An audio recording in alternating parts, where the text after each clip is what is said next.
Hi, I'm Captain Jim Prejean, and I'm here to share the next segment of my trip from San Diego to Cabo.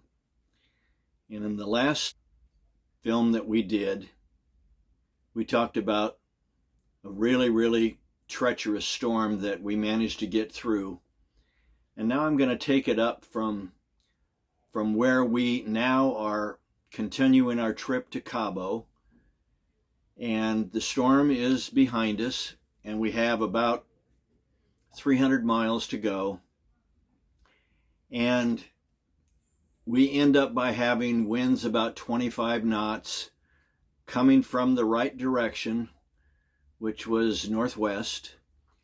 And we had a pretty pleasant sail from that point on down to Cabo, which we were definitely due for.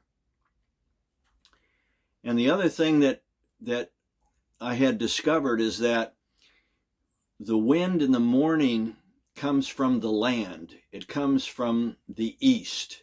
And if you get about 5 miles from the shore, you have wind that you can sail to.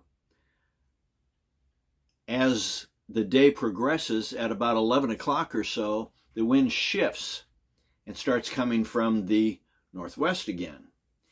And then that prevailing wind is pretty consistent. Now, typically we sailed about 30 miles out to sea. And we did that so that we could avoid as much traffic as possible. And we rarely saw any boats or ships at that point. Now, we were doing this and we were alternating watches at night. And we were doing 2 on and 4 off. And each crew member had been taught how to read the GPS, put it on the chart, and make certain we were traveling where we were supposed to be traveling. And that was the first thing that you would do when you would start your watch. Where are we? Plot it on the chart, and then make certain we stay there, and then every half hour or so we would check it. And this is check it using the GPS and then find that point on the chart. Well, we did that, and on the second day, I got up after the other two had their watches, and I did the check. And when I did the check, I discovered that we were about 40 miles further out to sea than we were supposed to be. And what had happened is Patsy had made a mistake. Not quite sure how at this point, but she did. And we ended up on a course taking us way out to sea. So it wasn't a big deal. It delayed us a bit because we were now about 75 miles out to sea. So I corrected it to bring us back to where we were supposed to be. And we proceeded to head down to Cabo. And it took us, I think, a little over 3 days to get down there. And it was pretty much uneventful. We had pretty consistent winds coming from the right direction.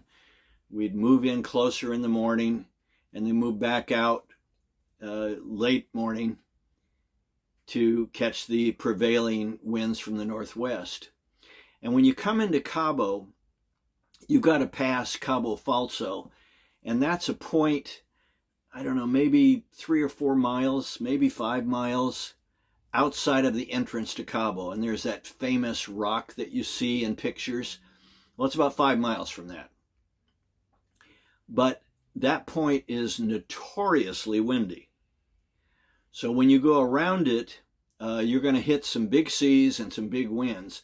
Now, we were going the right direction. It's much more challenging when you're going out. We were going in. So we proceeded to go in, got past that point, and then when you get past that big rock at the entrance to Cabo, then it completely calms down. It's completely protected. So we then proceeded to sail into the entrance to Cabo, and on your right, about a mile over, as I recall, there was an anchorage. And we decided to anchor. And I anchored there. It was very calm, very protected. And Chuck, my crew member, decided he wanted to take the dinghy and go into town or go into where some resorts were.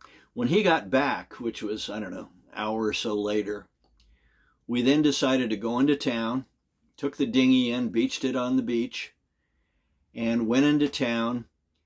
And of course, Cabo was full of bars and places where the tourists party, and it was getting late at this point. So we went into one of the typical tourist haunts, and we had a couple beers. We were definitely ready to unwind after the experience we had had. But we only had a couple of beers. Then we went and found a cool place to have dinner. We had a nice Mexican dinner. And after that, we headed back out to the boat. It was dark at this point, but we headed back out to the boat. We all were able to sleep that night because we didn't have to have the watches, which was nice. The next day, we got up and we went into town and we had breakfast. So we got a nice breakfast. We picked up a few supplies at the grocery store. And then we decided we were just going to go ahead and head out. And heading out from there means you're going to Puerto Vallarta. At least for us, it was Puerto Vallarta. Now, Puerto Vallarta is 330 miles across the sea. And typically, it's not a real rough area. It's in the Sea of Cortez. It's at the mouth of the sea. So we headed out, and there was very little wind. So I ended up by motor sailing out quite a ways. And when we were out, I'm not sure, 20 miles or so, I attempted to sail.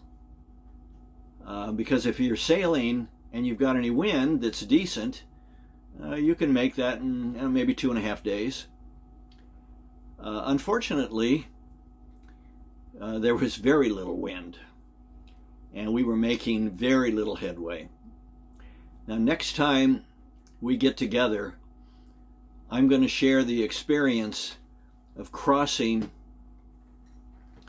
the Sea of Cortez with very little wind and what we did.